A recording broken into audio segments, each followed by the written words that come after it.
नमस्कार दोस्तों, स्वागत है आपका आज के मुख्य समाचार में, जिसमें सबसे पहली और बड़ी खबर में आपको बताएंगे कि चुनाव अधिकारी कह रहे हैं कि हर बूथ पर ईवीएम बदली गई। अखिलेश यादव बोले कि राष्ट्रपति और सुप्रीम कोर्ट इसको लेकर ले संज्ञान। दूसरी बड़ी खबर में जिक्र होगा कि पूर्वांचल की 61 सीटों में कमल पर साइकिल रही भारी। हार के बाद भी समाजवादी पार्टी के लिए पूर्वांचल में दिखी संभावना। तीसरी बड़ी खबर में आपको बताएंगे कि बम्पर बहुमत के बावजूद 3 सीटों पर बीजेपी को भारी नुकसान, जमानत तक नहीं बचा पाए कैंडिडेट। और इसी के साथ खबर में आगे जिक्र होगा कि मीडिया की वजह से बीजेपी को मिली है जीत। राजस्थान के मुख्यमंत्री अशोक गहलोत ने लगाए आरोप। और साथ ही साथ 5वीं बड़ी खबर में बताएंगे कि जहां बुलडोजर चला वहीं पर हार गई भाजपा। सुभाषपा अध्यक्ष ओम प्रकाश राजभर का बड़ा बयान। दोस्तों, हर एक खबर की गहराई में आपको ले जाएंगे, लेकिन उससे पहले अगर आपको भी ऐसा लगता है कि हार कर भी समाजवादी पार्टी ये चुनाव जीत गई है और 2024 में फिर से उसी ताकत के साथ लड़ेगी, तो आप अभी इस वीडियो को लाइक कीजिए। और अगर चैनल पर नए हैं तो लाल बटन को दबा के चैनल को सब्सक्राइब कीजिए, घंटी बजाकर कमेंट में लिखिए जय हिंद। दोस्तों, रुक करते हैं सबसे पहली और बड़ी खबर की तरफ। चुनाव अधिकारी कह रहे हैं कि हर बूथ पर ईवीएम बदल गई है। अखिलेश यादव बोले कि राष्ट्रपति और सुप्रीम कोर्ट लें संज्ञान। जी हां दोस्तों, 5 राज्यों में हुए विधानसभा चुनाव के नतीजे आने के बाद ईवीएम पर उठ रहे सवाल तेज हो गए हैं। यूपी के पूर्व मुख्यमंत्री अखिलेश यादव ने ईवीएम बदलने के एक वायरल ऑडियो को लेकर सवाल उठाया है। अखिलेश यादव ने सोशल मीडिया पर लिखा कि ईवीएम बदले जाने को लेकर एक चुनाव अधिकारी ने किसी से बात की, जिसकी ऑडियो रिकॉर्डिंग सोशल मीडिया पर वायरल हो रही है। सुप्रीम कोर्ट और राष्ट्रपति को इसका तुरंत संज्ञान लेना चाहिए। अखिलेश यादव ने कहा कि किसी व्यक्ति का जीवन हमारे लिए सरकार बनाने से ज्यादा अहम है। ऐसे में सरकार से उम्मीद है कि संबंधित व्यक्ति को पूरी सुरक्षा दी जाए और इस मामले की निष्पक्षता से जांच हो। वहीं दोस्तों, आपको बता दें कि सोशल मीडिया पर वायरल हो रहे 2 लोगों का यह ऑडियो करीब 10 मिनट का ऑडियो है। ऑडियो में एक व्यक्ति खुद को चुनाव अधिकारी बताता है और आपको बता दें कि इस वायरल ऑडियो की हम कोई पुष्टि नहीं कर सकते। दोस्तों, विधानसभा चुनाव की हार के बाद अखिलेश यादव का पहला ट्वीट सामने आया और उन्होंने पार्टी के प्रदर्शन को बेहतर बताया। उन्होंने कहा कि उत्तर प्रदेश की जनता को हमारी सीटें 2.5 गुनी और मत प्रतिशत 1.5 गुना बढ़ाने के लिए हार्दिक धन्यवाद। हमने दिखा दिया कि भाजपा की सीटों को घटाया जा सकता है। भाजपा का यह घटाव निरंतर जारी रहेगा और आधे से ज्यादा भ्रम और छलावा दूर हो गया है। बाकी कुछ दिनों में हो जाएगा। जनहित का संघर्ष जीतेगा। बता दें कि अखिलेश यादव मतगणना से पहले भी अखिलेश यादव ने ईवीएम को लेकर सवाल खड़े किए थे। 8 मार्च को ही अखिलेश यादव ने ट्वीट करके बनारस में ईवीएम पकड़े जाने की घटना को लेकर ट्वीट कर दिया था। तो दोस्तों, ईवीएम पर उठने लगे हैं तरह तरह के सवाल। आपको क्या कुछ लगता है कमेंट में जरूर बताइए। वीडियो लाइक नहीं किया है तो लाइक जरूर कीजिए। रुक करते हैं अगली बड़ी खबर की तरफ। पूर्वांचल की 61 सीटों में कमल पर साइकिल भारी। हार के बाद भी समाजवादी पार्टी के लिए पूर्वांचल में दिखी संभावना। चुनाव में भाजपा को भले ही भारी बहुमत हासिल हुआ हो, लेकिन पूर्वांचल का गढ़ सपा के खाते में ही आया है। दरअसल पूर्वांचल में भाजपा, निषाद पार्टी और अपना दल की गठबंधन ने जहां 29 सीटें हासिल की हैं, वहीं समाजवादी पार्टी, सुभाषपा और अपना दल कमेरावादी गठबंधन ने 31 सीटें हासिल की हैं। वहीं प्रदेश भर में इकलौती बसपा की सीट बलिया के रसड़ा से पार्टी को मिली है और इस लिहाज से पूर्वांचल में सपा गठबंधन भाजपा गठबंधन पर भारी रहा है। प्रदेश का चुनाव परिणाम जो भी रहा हो, लेकिन पूर्वांचल की 61 सीटों पर सपा गठबंधन उम्मीदवारों ने कई जगह पर काफी करीबी मतों से मात भी खाई है। पूर्वांचल का चुनाव परिणाम इस लिहाज से सपा के लिए संजीवनी की भांति है। आजमगढ़ की 200 सीट पर सपा ने दोबारा जीत हासिल की है। अखिलेश यादव की संसदीय सीट आजमगढ़ में दबदबा साबित भी कर दिया। और वहीं आपको बता दें कि सहयोगी दल सुभाषपा के अध्यक्ष ओम प्रकाश राजभर ने भी विरोधी दांवपेच को मात देकर जीत हासिल कर अपनी पकड़ साबित कर दी। दोस्तों, रुक करते हैं अगली बड़ी खबर की तरफ। बम्पर बहुमत के बावजूद 3 सीटों पर बीजेपी को भारी नुकसान, जमानत तक नहीं बचा पाए कैंडिडेट। जी हां दोस्तों, आपको बता दें बीजेपी ने उत्तर प्रदेश विधानसभा चुनाव में 255 सीटों पर शानदार जीत दर्ज की। वहीं इसके सहयोगी अपना दल ने 12 और निषाद पार्टी ने 6 सीटों पर जीत दर्ज की है।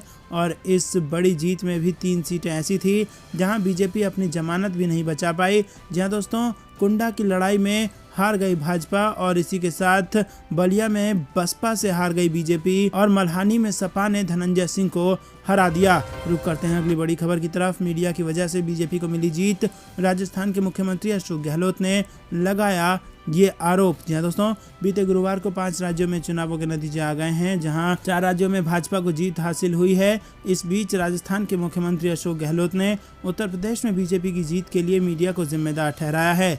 उन्होंने कहा कि पूरे मीडिया ने चुनाव को जिस तरह से फोकस किया है उससे लोगों का माइंड बदला और बीजेपी जीत गई।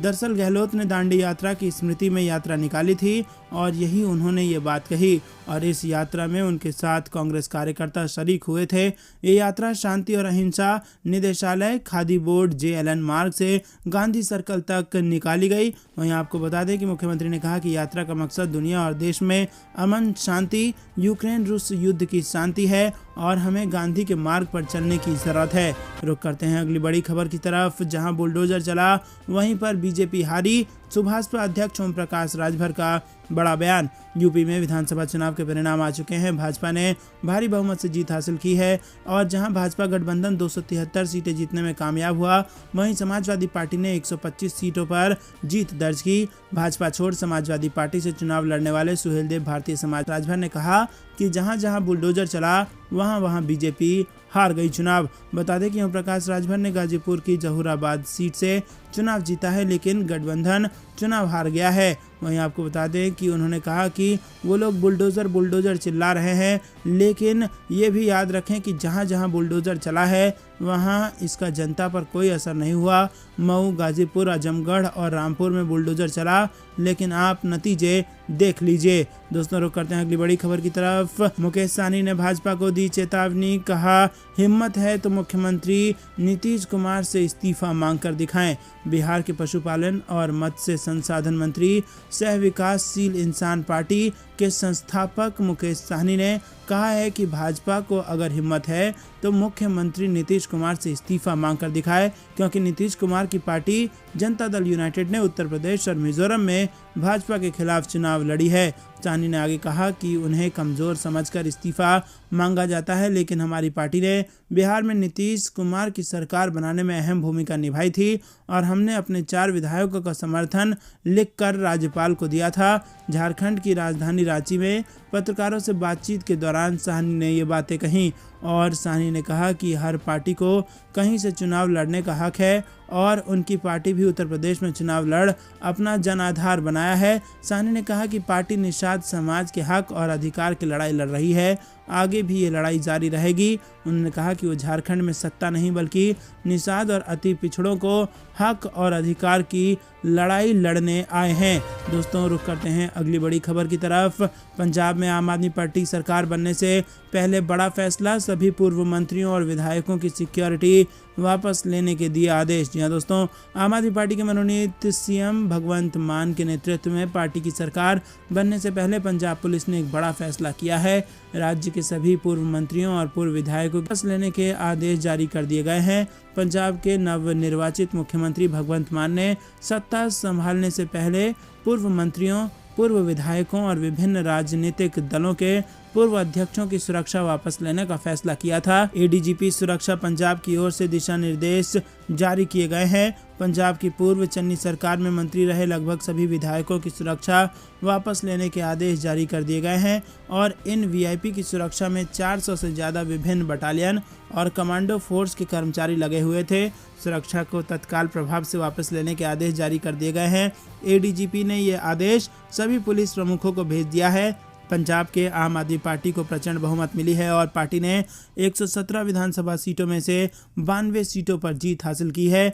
पुलिस विभाग की ओर से जारी आदेश के मुताबिक 19 पूर्व मंत्रियों, 1 पूर्व स्पीकर, 1 पूर्व डिप्टी स्पीकर समेत 122 लोगों की सुरक्षा वापस ले ली गई है और इनमें 100 से ज़्यादा पूर्व और वर्तमान विधायक हैं। अमरिंदर सिंह, राजा वारिंग और पूर्व वित्त मंत्री मनप्रीत सिंह बादल को अधिकतम सुरक्षा वापस ले ली गई है। दोस्तों रुक करते हैं अगली बड़ी खबर की तरफ। EVM पर फिर बोले अखिलेश यादव, सुप्रीम कोर्ट और राष्ट्रपति से लगाई गुहार। जी हाँ दोस्तों, उत्तर प्रदेश विधानसभा चुनाव में भारतीय जनता पार्टी के मुकाबले करारी हार का सामना करने वाले समाजवादी पार्टी अध्यक्ष ने EVM को लेकर वायरल ऑडियो को लेकर सवाल खड़ा किया है। उन्होंने सुप्रीम कोर्ट और राष्ट्रपति से संज्ञान लेकर सुरक्षा देने की मांग की है। अखिलेश यादव ने ट्वीट किया कि EVM बदले जाने को लेकर एक चुनाव अधिकारी ने किसी से बात की जो कि ऑडियो रिकॉर्डिंग सोशल मीडिया पर चल रही है। वहीं आपको बता दें कि माननीय उच्चतम न्यायालय और राष्ट्रपति महोदय इसका संज्ञान लें व सरकार संबंधित व्यक्ति को तुरंत संपूर्ण सुरक्षा दें।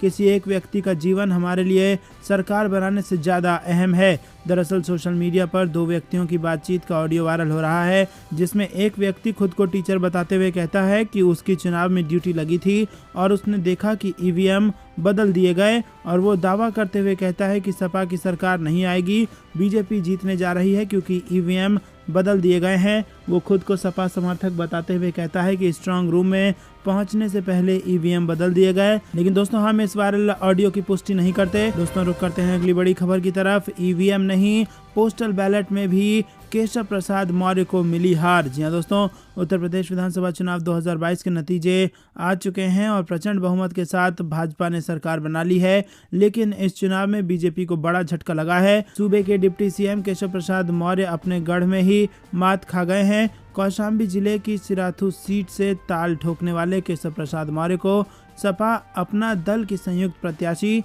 पल्लवी पटेल ने पटखनी दी है। वहीं आपको बता दें कि वहीं सिराथू सीट की बात करें तो केशव प्रसाद मौर्य उम्मीदों पर खड़े साबित नहीं हुए। वो ईवीएम ही नहीं, पोस्टल बैलेट में भी पीछे रहे हैं और केशव प्रसाद मौर्य को पोस्टल बैलेट में 214 वोट मिले, जबकि पल्लवी वोट हासिल किया। यही नहीं, ईवीएम वोटों के मामले में भी केशव प्रसाद मौर्य पल्लवी पटेल से आगे नहीं निकल पाए और उन्होंने 98,727 उन्हें वोट मिले, जबकि सपा उम्मीदवार के खाते में 1,05,568 वोट गए।